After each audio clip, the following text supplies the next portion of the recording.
লাশ যখন খাটের মধ্যে কবরস্থানের দিকে নেয়, কসম আল্লাহর নবী সাল্লাল্লাহু আলাইহি সাল্লাম বলেন, নাফরমান পাপীর লাশ যখন কেউ কাঁধে তুলে খাটের মধ্যে করে কবরস্থানের দিকে রওনা দেয়, আল্লাহর কসম নবী বলছে সে চিৎকার দেয় আর বলে, ইয়া ওয়াইলাহা আইনা তাযহাবুন, হায় আমার মন্দ কপাল, তোমরা আমারে কই নিয়ে যাচ্ছ, কেন ওইদিকে নিয়ে যাচ্ছ?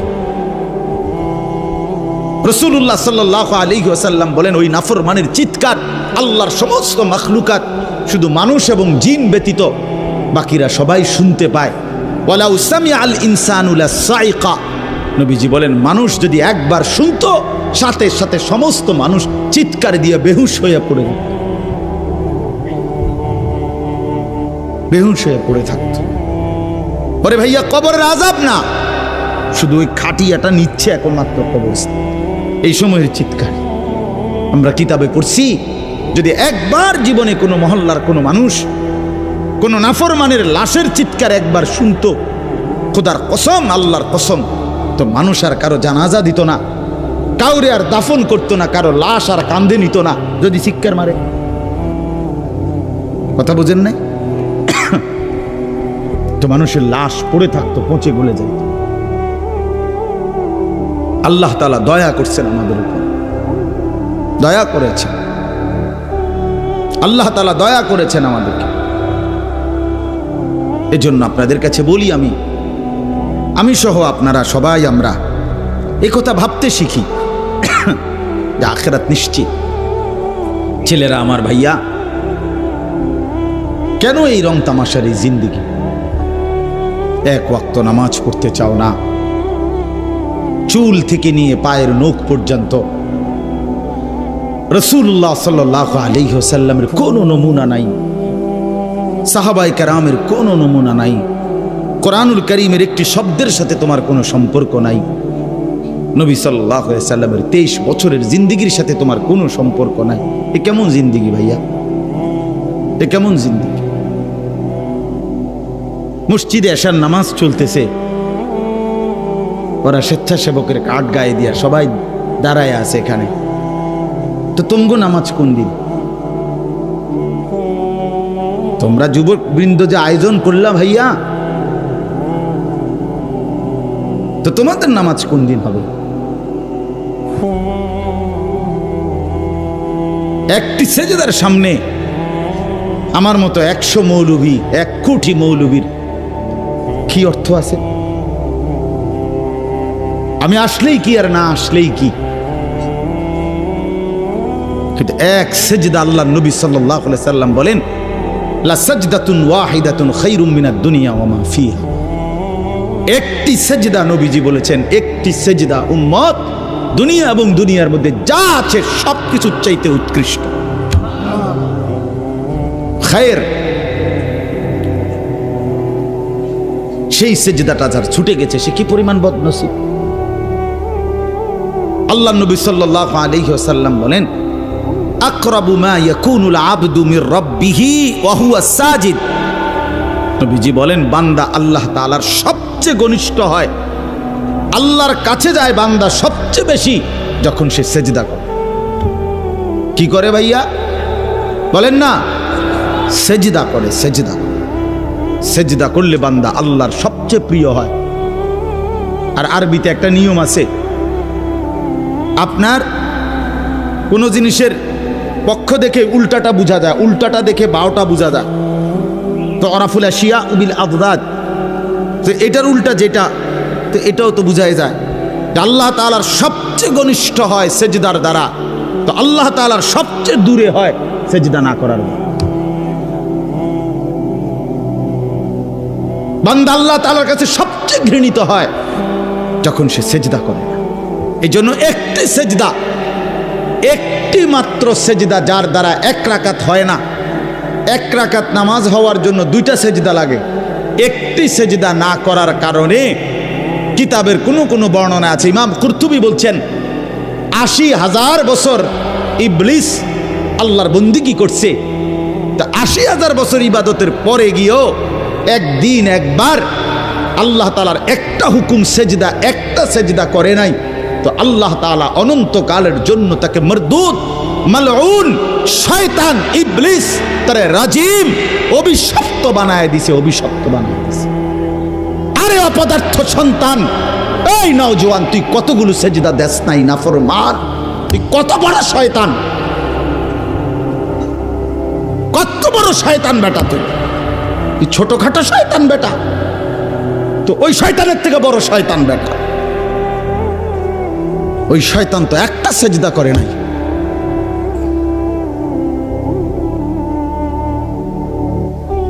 তুমি শয়তান কয়টা সেজদা করো না? কতদিন হয় ফজরের নামাজ পড়ো না? কতদিন হয় বলো? এখন ছেলেরা দাঁড়ায় দাঁড়ায় বলো ফজরের জামাত কয়টায়? কতদিন হয় মসজিদে ফজরের নামাজের জামাত পড়ছো? হ্যাঁ, রাসূলুল্লাহ সাল্লাল্লাহু আলাইহি ওয়াসাল্লামের স্পষ্ট হাদিস, ফজরের নামাজ মুমিনের নামাজ। ফজর যে পড়ে না, নবীজির স্পষ্ট সিদ্ধান্ত, সেটা মুনাফিক, পাক্কা মুনাফিক, যে ফজর পড়ে। রাসূল বলছে যে ফজর পড়েন এটা খবিস, খবিসান নফস, খবিস। নবীজি বলছে যে ফজর পড়ে না এটা কাসলান, অলস, অপদার্থ।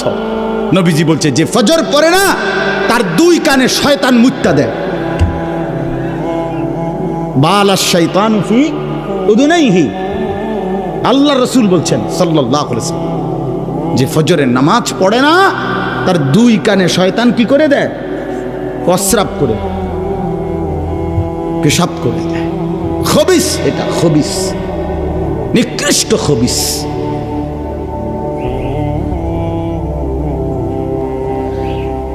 মান কাসুরা সালাতুহু হাসুনা ওয়াজহুহু, নবীজি বলে যে নামাজ বেশি পড়ে আল্লাহ তাআলা তার চেহারা সৌন্দর্যময় করে।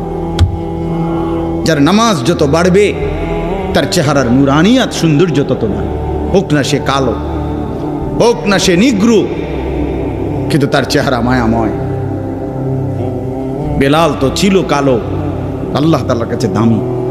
আবু লাহাব তো ছিল শুধু সুন্দর না, সুন্দরের আব্বা, সুন্দরের আব্বা। আবু লাহাব শব্দের অর্থ হইল সুন্দরের বাপ। আবু লাহাব একবারে টকটকিয়া সুন্দর ছিল, বেশি সুন্দর ছিল আবু লাহাব। আবু লাহাবের নাম আবু লাহাব না, আব্দুল উজ্জা, ওইটা ছিল তার মূল নাম। আর আবু লাহাব তার উপাধি, মানে এত বেশি সুন্দর ছিল, টকটকে সুন্দর। অথচ সে আল্লাহ তাআলার কাছে কি পরিমাণ ঘৃণিত! কি ভাই, বেলাল কি পরিমাণ প্রিয়, কি পরিমাণ প্রিয়!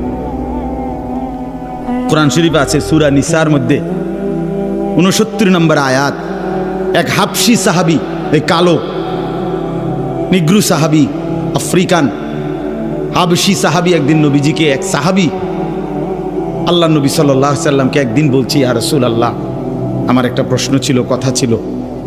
আল্লাহ নবী সাল্লাল্লাহু আলাইহি সাল্লাম বলেন, বলো। বলছে, ইয়া রাসূলুল্লাহ, আপনি অনেক সুন্দর, আমি একদম কালো, আপনার সৌন্দর্যের সাথে আমার চেহারা সুরতের কোনো তুলনাই নাই। আপনি অনেক গুণের অধিকারী, আমার কোনো গুণে নাই, আপনার সাথে আমার কোনো তুলনাই নাই। কিন্তু আমার একটা সান্ত্বনা তো আছে দুনিয়াতে, যে আমি যখনই আমার মনটা চায়, আমি শত কালো হই, শত দুর্বল হই, সামান্য মানুষ হই, তা আমি আপনারে দৌড়াই আইসা দেখি, আর আপনারে দেখলে আমার দিল শান্ত হয়ে যায়। এখন আমার প্রশ্ন হইল, হাসরের ময়দানে তো আপনি আল্লাহ তাআলার উচ্চ জান্নাত, সর্বোচ্চ জান্নাতে চলে যাবেন, কারণ আপনি তো সর্বশ্রেষ্ঠ। আপনারে তো আল্লাহ জান্নাত দিবে, সর্বোচ্চ জান্নাত। আর আমারে দিবে কিনা তার কোনো নিশ্চয়তা নাই। যদি দেয়ও তো দিব, যে কোনো একটা জান্নাতেই তো দিব, আমারে দিল। দয়া করে যদি আল্লাহ দেয়, তখন সেইটা তো আর আপনি যেখানে থাকবেন ওইখানে না। তাহলে এখন আমার প্রশ্ন হলো, ইয়া রাসূলুল্লাহ, এখন তো আমি শত দুর্বল হওয়ার পরেও কোনো দিক থেকে আপনার সাথে আমার তুলনা নাই, তারপরেও আমি দৌড়াইয়া আইসা আপনারে দেখতে পাই। এখন জান্নাতে যাওয়ার পরে আপনি থাকবেন কত উঁচা জান্নাতে, সেখানে তো আমি আপনাকে দেখব না, আমি থাকবো আমার জান্নাতে। ইয়া রাসূলুল্লাহ, আল্লাহর কসম নবী, এই জান্নাতে গিয়েও যদি আমি আপনাকে না দেখি, তো ওই জান্নাতে থাকাটাও তো আমার জন্য কষ্টকর হয়ে যাবে। আমি কি তাইলে আপনাকে দেখব না তখন? তখন আল্লাহ তাআলা কোরআনুল কারীমের আয়াত নাজিল করে আল্লাহ তাআলা বলেন, বন্ধু পরে বলেন ব্যবস্থা আছে, আপনার সাথেই থাকবে। ওয়ামান ইউতি'আল্লাহ ওয়ার রাসূল ফাউলাইকা মা'আল্লাযীনা আন'আমাল্লাহু আলাইহিম মিনান নাবিয়্যিনা ওয়াস-সিদ্দীকিন ওয়াশ-শুহাদা'i ওয়াস-সালিহিন ওয়া হাসুনা উলাইকা রফিকা। রব্বুল আলামিন বলেন, বন্ধু আপনি বলে দেন যে বা যারা আল্লাহর আনুগত্য করবে, আপনি রাসূলের অনুসরণ করবে, আমি আল্লাহ ওয়াদা দিলাম ওই ব্যক্তি বা গ্রুপকে, ওই সম্প্রদায়কে, ওই মানুষগুলোকে সরাসরি আপনারা সমস্ত নবীদের সাথেই থাকতে দেব। ফাউলাইকা মা'আল্লাযীনা আন'আমাল্লাহু আলাইহিম মিনান নাবিয়্যিন, সমস্ত নবীদের সাথে থাকতে দেব। 2 নম্বরে নবীদের পরে যারা শ্রেষ্ঠ উম্মত তারা হলো সিদ্দিক, তাদের সাথে থাকতে দেব। 3 নম্বরে এরপরে সর্বশ্রেষ্ঠ যারা শহীদগণ তাদের সাথে থাকতে দেব। 4 নম্বরে যারা আমার সালেহীন, আমার সমস্ত হুকুম মাননেওয়ালা নেক বান্দা তাদের সাথেই থাকতে দেব। ওয়া হাসুনা উলাইকা রফিকা, আল্লাহ বলেন তখনই দেখবে সে কি উত্তম, কি চমৎকার বন্ধু পেল। প্রিয় ভাই আমার, বাবা আমার, পর্দার আড়ালের মা বোন আমার, এটা বোঝা উচিত। আজকে নওজোয়ান তোমরা বুঝতেছ না, কোনোটাই বুঝতেছ না। কি এক নেশার, কি এক মোহ, কিসের উপরে জিন্দেগি শেষ করে দিচ্ছ।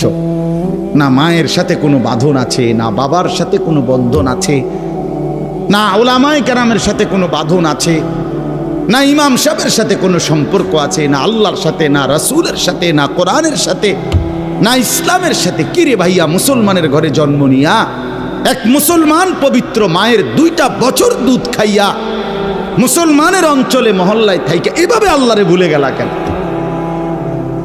আরে এটা কি? তুমি কি আফ্রিকার জঙ্গলে থাকো যে নামাজ চেনো না? তুমি কি হিমালয় পর্বতের চূড়ায় বড় হইছিলা যে তুমি এক ওয়াক্ত নামাজ দেখো নাই? চারিদিকে এত মসজিদ, চারিদিকে এত মাদ্রাসা, চারিদিকে উলামায়ে কেরাম, এরপরও এক ওয়াক্ত নামাজও যারা পড়ো না। আরে জানোয়ার, তুই এত বড় জানোয়ার হইলি কেমনে? তুই এত বড় হাইওয়ান কেমনে হইলি? তুই কোন মার দুধ খাইলি? মুসলমানের বাচ্চা কেমনে এত বড় জানোয়ার হয়? মুসলমানের বাচ্চা এত বড় গাদ্দার কেমনে হয়? মুসলমানের ঘরে জন্ম নিয়ে এত বড় গাদ্দার হয় কেমনে মিয়া? এটা কি ধরনের বাচ্চা? ওই এভাবে আল্লাহরে ভুলে গেল কেন? ওই এভাবে আখিরাত ভুলে গেল কেন? আহা ভাইয়া আমার, আখিরাত তো অনেকগুলো ঘাটি। 1 নম্বরে হচ্ছে জান কবজ হওয়া, মৃত্যু, এরপরে কবর, এরপরে হাসরের মাঠ, এরপরে মিজান, এরপরে ফুলসিরাত, এরপরে জান্নাত জাহান্নাম, এবং এক একটা হাজার হাজার বছরের লম্বা ঘাটি। বন্ধু আমার, শুধুমাত্র কসম আল্লাহর, কোন ব্যক্তি যদি বেঈমান, কাফের, মুশরিক, নাফরমান, পাপী জিন্দেগি নিয়া মৃত্যু পর্যন্ত পৌঁছে, খোদার কসম শুধু মৃত্যুর যন্ত্রণা, শুধু জান কবজের যন্ত্রণা, আল্লাহর কসম এটুকুই সহ্য করার ক্ষমতা তার থাকবে না। এই জান কবজের যন্ত্রণার সামনে তার 60 বছরের দুনিয়া যা ভোগ করছিল, মজা করছিল, 1 সেকেন্ডে ভুলে যাবে। আল্লাহ তাআলা প্রত্যেকটি মানুষকে ফিতরাত অর্থাৎ দিন মানার স্বভাবজাত যোগ্যতা দিয়েই আল্লাহ তাআলা তৈরি করেছেন, সৃষ্টি করেছেন। আমরা রুকু করতে পারবো বলেই, সেজদা করতে পারবো বলেই শরীরটাকে এভাবে সাজিয়েছে। গরু একদম সোজা হইতে পারে না, গাছ আবার উপর হইতে পারে না। আল্লাহ তাআলার এক এক সৃষ্টি এক এক অবস্থায় থাকে। তা আমরা দাঁড়াইতেও পারি, উপর হইতে পারি, বসতে পারি, শুইতে পারি। মূল উদ্দেশ্য হলো ইবাদতের জন্য, অর্থাৎ নামাজ পড়তে দাঁড়াইতেও হয়, রুকুর জন্য উপর হইতে হয়, আত্তাহিয়াতুর জন্য বসতে হয়, সেজদার জন্য শুইতে হয়, কপাল নামাইতে হয় জমিনের সাথে। তো যেটা করতে হয় ওইটার যোগ্যতাও আল্লাহ তাআলা শরীরের মধ্যে দিয়েছে। এমন একটা বিধানও নাই ইসলামী শরীয়তের যার টাকা নাই তাকে যাকাত দিতে বলে নাই, যার টাকা নাই তাকে হজ করতে বলে নাই। তাইলে অযৌক্তিক, অবাস্তব একটা বিষয়, এমন একটা বিষয়ও ইসলাম চাপায় দেন। যেটা পারবে বান্দা, আল্লাহ তাআলা সেই যোগ্যতা দিয়েছেন তার মধ্যে, ওই রকমই সমস্ত বিধান। কোরআন এবং সুন্নাহর কোনো হুকুম আহকাম বান্দার জন্য অসম্ভব, অযৌক্তিক এমন নাই। এটা যদি কেউ মনে করে বলে, সে বেঈমান, সে কাফের। সে যদি বলে যে এই জামানায় হুজুর সুদের লেনদেন ছাড়া বাঁচা সম্ভব না, তো মনে রাখতে হবে আপনি কাফের, আপনি বেঈমান, বেঈমান। এখনকার জামানার পোলাফাইন এরম হইছে, এখনকার জামানার হেই হইছে, মানে গুনাহের সমস্ত কিছুকে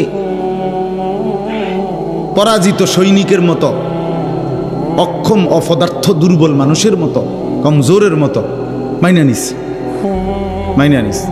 কিছু করার নেই। ছেলেটা নামাজ পড়ে না, না হুজুর আমার কিছু করার নেই। মেয়েটা পর্দা করে না, না আমার কিছু করার নেই। স্ত্রী পর্দা করে না, নামাজ পড়ে না, না হুজুর আমার কিছু করার নেই। ওনার কিছু করার না, উনি ফেলাস্টি, উনি একটা ফালতু লোক, ওনার কিছু করার নেই। তাহলে এই যে অযৌক্তিক কথা, এটা সম্পূর্ণ অযৌক্তিক। আল্লাহ তাআলা মানুষকে সৃষ্টি করেছেন আল্লাহকে মানার যোগ্যতা দিয়ে। সৃষ্টি করেছেন যিনি, তিনিই বলছেন আমি ইবাদতের জন্য বানিয়েছি, আমার হুকুম মানার জন্য বানিয়েছি। তো আবার হুকুম মানার যোগ্যতাই নাই শরীরের মধ্যে, তো হুকুম মানার জন্য বানাইছি, তাহলে এটা কি হইতে পারে? এত তাকলিফ মালা ইউতাকু, যেটার সামর্থ্য নাই সেটা তার উপরে চাপানো হলো। এমনটা আল্লাহ তাআলা করে না। আল্লাহ তাআলা জুলুম করতে পারে না। ইন্নাল্লাহা লা ইয়াযলিমু মিসকালা যাররা, নিশ্চয়ই আল্লাহ তাআলা এক জাররা জুলুম করে না। এক বিন্দু, এক জাররা, সামান্য পরিমাণও দিন পালনের নামে, ইসলামের নামে কোনো জুলুম নেই। ইসলামের সবকিছুই আদল, ইনসাফ। ইন্নাল্লাহা ইয়া'মুরু বিল আদল, আল্লাহ তাআলা বলছেন, আল্লাহ তাআলা আদেশ করছেন তোমাদের জন্যে প্রথম যেটা, সেটা হলো আদল, ইনসাফ, ন্যায়পরায়ণতা, সমতা। ইসলামে কোনো বাড়াবাড়ি, অতিরঞ্জিত, জুলুম, অসম্ভব, অযৌক্তিক, অপ্রাসঙ্গিক, অবাস্তব কিচ্ছু নেই, কিচ্ছু নেই। কোরআনুল কারীমের মধ্যে আছে ইউরিদুল্লাহু বিকুমুল ইউসরা ওয়ালা ইউরিদু বিকুমুল উসরা। আল্লাহ তাআলা বলেন, আল্লাহ চান তোমাদের জন্য সহজ করতে, আল্লাহ তাআলা মোটেই চান না তোমাদের উপরে কঠিন করতে। কোরআন শরীফের আয়াত। রাসূলুল্লাহ সাল্লাল্লাহু আলাইহি ওয়াসাল্লাম বলছে আদ-দীনু ইউসরুন, দিন সহজ, একদম সহজ। মেয়ের বিয়েও সহজই ছিল, ছেলের বিয়েও সহজ ছিল। আমরাই সমাজের লোক দেখানো বিভিন্ন প্রথা, বদরুসুম, সামাজিক বিভিন্ন কুসংস্কার একটা একটা করে বিবাহ শাদীর মধ্যে ঢুকাইতে ঢুকাইতে এটারে 10 লাখ টাকায় নিয়ে গেছে। এটা 50,000 টাকার খরচও ছিল না, এটারে আপনি নিয়ে গেছেন 10 লাখ টাকা। এটার এত বেশি পরিমাণ আনুষ্ঠানিকতা এটার মধ্যে যোগ দিছে, শেষ পর্যন্ত যার যেটা ভাল লাগে সে এখন তাই করছে। মুসলমানের একটি বিয়ের মধ্যে আপনি সব খুঁজে পাবেন, কিন্তু মুসলমানের চিহ্ন কোনটা সেটা খুঁজে পাবেন। নাচ গান, বেপর্দা, বেশরাব, ফুর্তি, ছেলেরা অবাধে মেয়েদের সামনে, মহিলাদের সামনে ঘুরতেছে, মহিলারা অবাধে পুরুষের সামনে ঘুরতেছে, একসাথে বেড়াবেড়ি, একই প্যান্ডেলের মধ্যে বইয়া ভাত খাইতেছে, একই হাইয়েস্ট গাড়ির মধ্যে করিয়া 12-14 জন বেড়া, পুরুষ মহিলা যাইতে আছে বিয়ে। বাহ, কোথায় দিন, কোথায় শরীয়ত, কোথায় আখেরাত? কিচ্ছুর খবর নেই। জিন্দিগি মানেই তো হলো ভাতের থালা, জীবন মানেই তো খানা, জীবন মানেই তো রূপ যৌবন উপভোগ করা, খালাস। সেজন্য বললাম, আল্লাহ নবী সাল্লাল্লাহু আলাইহি ওয়াসাল্লাম বলেন, প্রতিটি মানব সন্তান আল্লাহকে মানার, ইসলামকে মানার যোগ্যতা নিয়েই ভূমিষ্ঠ। ফাআবাওয়াহু ইউহাব্বিদানিহি আও ইউনাসসিরানিহি আও ইউমাজ্জিসানিহি। অতঃপর নবী সাল্লাল্লাহু আলাইহি ওয়াসাল্লাম বলেন, অতঃপর ওই সন্তানের মা বাবা, পরিষ্কার হাদিস, মা বাবা সন্তানটিকে, বাচ্চাটাকে ইহুদি বানিয়ে দেয়, খ্রিস্টান বানিয়ে দেয়, অথবা অগ্নিপূজক বেঈমান বানিয়ে দেয়। 7 বছরের বাচ্চা, 6 বছরের বাচ্চা ঘরের মধ্যে বসে রঙিন টেলিভিশন দেখে রাত দিন, নাচ গান, কার্টুন, গেমস। তো এই তত বড় টেলিভিশন, এটা কি এই বাচ্চাটাই কান্ধে করে আনছে? ঠিক না? কথা বলেন না কেন? এই বাচ্চাটাই তো ঘরে আনছে। এটা কে আনছে? অভিভাবক। ঘরওয়ালা কি? অভিভাবক। তাহলে ওই জালেমে তো বাচ্চাটাকে নষ্ট করে দেয়। নিজের মুখে বিড়ি, কথায় কথায় গালি দেয়। এই বেটায় ছেলেটারে কফলা ফুত মানুষ কি মানুষ হইতো? বেটা তোর মতো মানুষ হইতো? বিড়ি খাবেন না, কথায় কথায় গাইলেন না, বলে কি বললেন আপনি? এটা আপনি সন্তানকে দেখাইলেন কি? মুখে বললেন কি?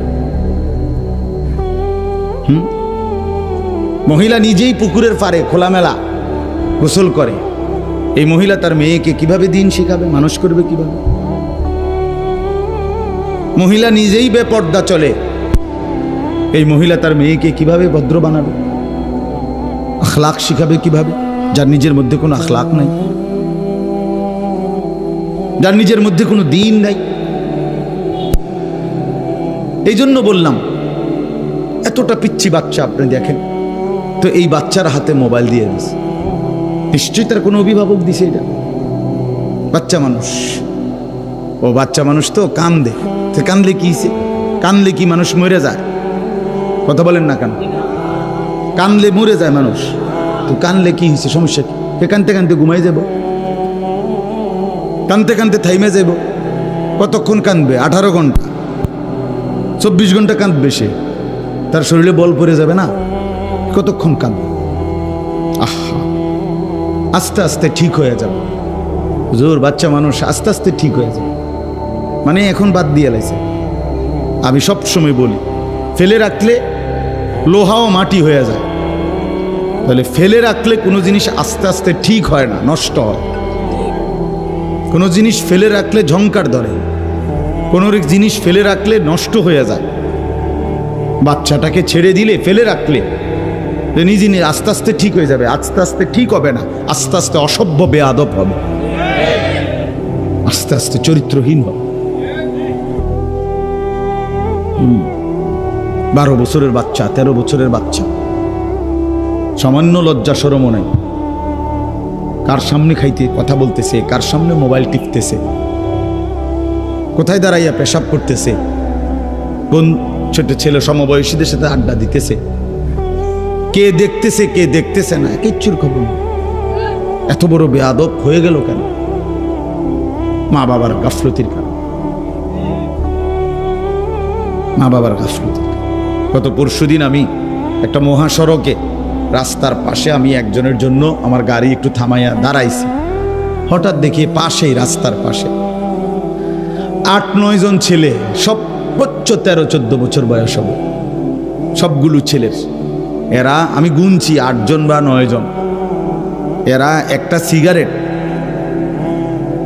একজনে একটু টানে, এরপর আরেকজনের হাতে দেয়, এবার সে কতক্ষণ টানে, আবার ওর হাতে দেয়, আবার এর মুখের ধোঁয়াটা ওই ওর মুখে মারে। কি পরিমাণ অসভ্য চিন্তা করুন, কি পরিমাণ অসভ্য। মহাসড়ক, প্রতি মুহূর্তে সেকেন্ড মানুষ আসা যাওয়া গাড়ি, সিএনজি, প্রাইভেট কার, বাস, ট্রাক চলতেছে না, কোনো খবর নেই। আর এটা কি ধরনের জঙ্গলি? কে তারে এভাবে নষ্ট করে দিল? তার মা কে, তার বাবা কোথায়, তার অভিভাবক কোথায়, তার ভবিষ্যৎ কি, তার আগামী দিন কি, সে সামনে যাবে কিভাবে, আগাবে কিভাবে, জীবন গড়বে কিভাবে, দুনিয়ার জীবনই বা কিভাবে গড়বে, আখিরাতের জিন্দেগি বা কিভাবে গড়বে? এত ফালতু মানুষ, এত গাফেল মানুষ, এত দুনিয়ার জীবনেও ব্যর্থ হয়, অকর্মণ্য, অপদার্থ, গাফেল, এত দুনিয়াতেও সফল হয় না, আখিরাতেও তো হবেই না। কোরআন শরীফে আছে, ছেলেরাও শোনো ভাই, কোরআনুল কারীমের মধ্যে আছে, সব ওলামায়ে কেরাম এখানে বসে, কোরআনুল কারীমের মধ্যে আছে, ওয়ালাকাদ যারানা লি জাহান্নামা কাসীরাম মিনাল জিন্নি ওয়াল ইনস, আমি জাহান্নামকে পূর্ণ করব অনেক বিপুল পরিমাণ মানুষ এবং জিন দিয়ে।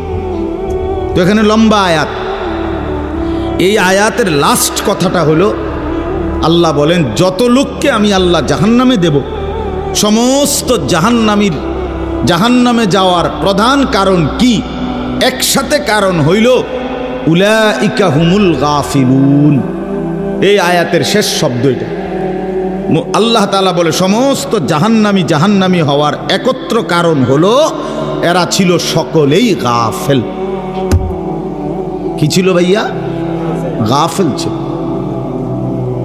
ইয়ালামুনা যাহিরাম মিনাল হায়াতিদ দুনিয়া ওয়া হুম আনিল আখিরাতি হুম গাফিলুন। আল্লাহ বলেন এরা দুনিয়ার জীবন খুব ভালো বুঝেছিল, কিন্তু আখিরাতের ব্যাপারে ছিল গাফেল। ইকতারাবা লিন-নাসি হিসাবুহুম ওয়া হুম ফি গাফলাতিন মুরিদুন। আল্লাহ বলে মানুষের হিসাবের সময় একদম কাছাকাছি, অথচ তবুও সে আমি আল্লাহর থেকে বিমুখ হয়ে গাফেল হয়ে আছে, গাফেল হয়ে আছে, গাফেল হয়ে আছে। আখিরাত একদম সামনে, আখিরাত একদম। কোরআনুল কারীমের মধ্যে আছে, আল্লাহ তাআলা বলেন ইন্নাহুম ইয়ারাউনাহু বাঈদা ওয়া নারাহু করিবা। আল্লাহ বলে কাফের, বেঈমান, নাফরমান, পাপী, অবাধ্য, জালেম, সে জাহান্নামকে মনে করে অনেক দূরে, আমি তো আল্লাহ দেখি একদম কাছে,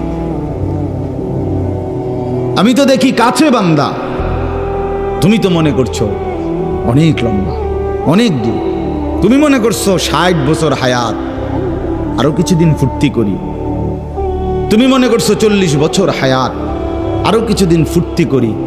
আল্লাহ তাআলা বলেন তুমি কবরের এক রাত পেরেশানির মনে হবে 1000 কোটি বছর। তখন বুঝছো তারুজুল মালাইকাতু ওয়ার রূহু ইলাইহি ফি ইয়াউমিন কানা মিকদারুহু 50000 সানা।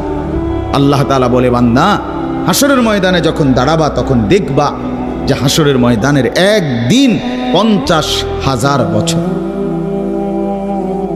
50,000 বছর আমি আর আমার দাদার বয়স মিলাইলেই তো হবে, ঠিক না?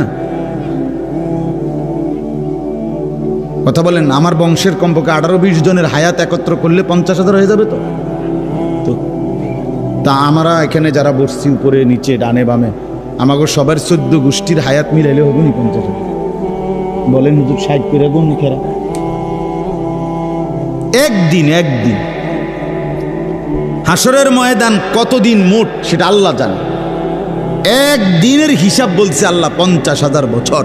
তাহলে যদি 2 দিন হয় 1 লক্ষ বছর, যদি 3 দিন হয় তো 1.5 লাখ বছর। হিসাব করে সর্বশেষ যে কবরে যাবে, হাদিসের বর্ণনা দ্বারা মুহাদ্দিসিনে কেরামের কেউ কেউ বলেন হতে পারে শেষ ব্যক্তিকেও কবরে থাকতে হবে 40,000 বছর। তো এখন যারা মরছে, আরো 1400 বছর আগে যারা মারা গেছে, ইব্রাহিম আলাইহিস সালামের জামানায় যারা মারা গেছে, নূহ আলাইহিস সালামের জামানায় যারা মারা গেছে, তারা ভাইয়া আজকে কত হাজার বছর কবরে পড়ে আছে। কবরে আযাব হচ্ছে তো হচ্ছেই। কি পরিমাণ সময় গেছে, আরো কতদিন যাবে কেউ তো জানে না। ইন্নাল্লাহা ইনদাহু ইলমুস সাআ, নিশ্চয়ই আল্লাহ তাআলার কাছেই কেবল কিয়ামতের নির্ধারিত ইলম, আল্লাহ ছাড়া কেউ জানে না, কেউ জানে না কখন ইসরাফিল ফু দিবে, কিন্তু ফু দিবে এটা নিশ্চিত। ইজা ওয়াকাতিল ওয়াকিয়া লাইসা লিওয়াকাতিহা কাযিবা।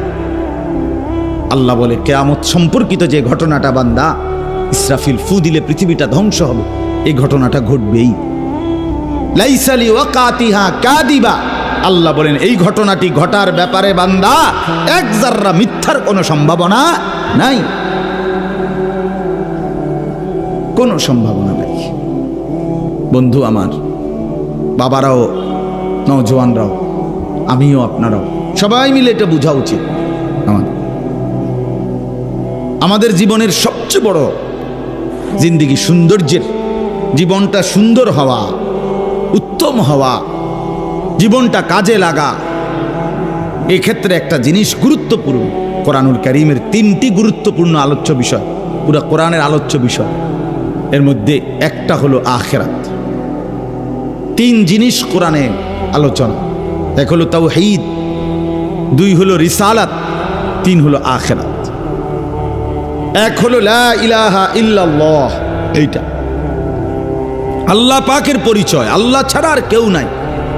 আল্লাহ তাআলার জাত ও সিফাতের বহু রকমের পরিচয় আল্লাহ তাআলা কোরআনুল কারীমের মধ্যে তুলে ধরছে।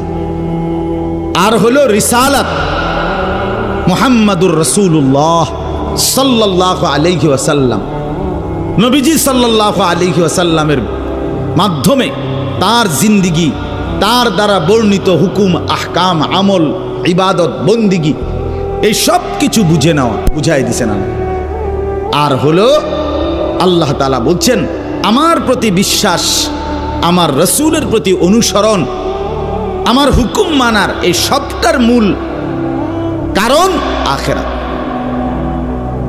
আখিরাত যদি শুধুই দুনিয়া হইতো তো তুমি মানো বা না মানো, খাইয়া পইরা, পেশাব পায়খানা কইরা, খাইয়া দাইয়া মইরা চিত্তিয়া শেষ, খালাস। তাইলে আর আল্লাহ আখিরাত পরকাল এত কিছুর কথা ছিল না। কিন্তু আল্লাহ তাআলা বলেন কসম বান্দা এই কথা বিশ্বাস করো যে আমি রব্বুল আলামিনের কাছে ফিরতে হবে। মৃত্যু মানে শেষ নয়, মৃত্যু মানে হারিয়ে যাওয়া নয়, মৃত্যু মানে সমাপ্তি না, মৃত্যু মানে নতুন অধ্যায়ের শুরু। এজন্য আমরা মৃত্যুকে কিতাবের ভাষায় ইন্তেকাল বলে।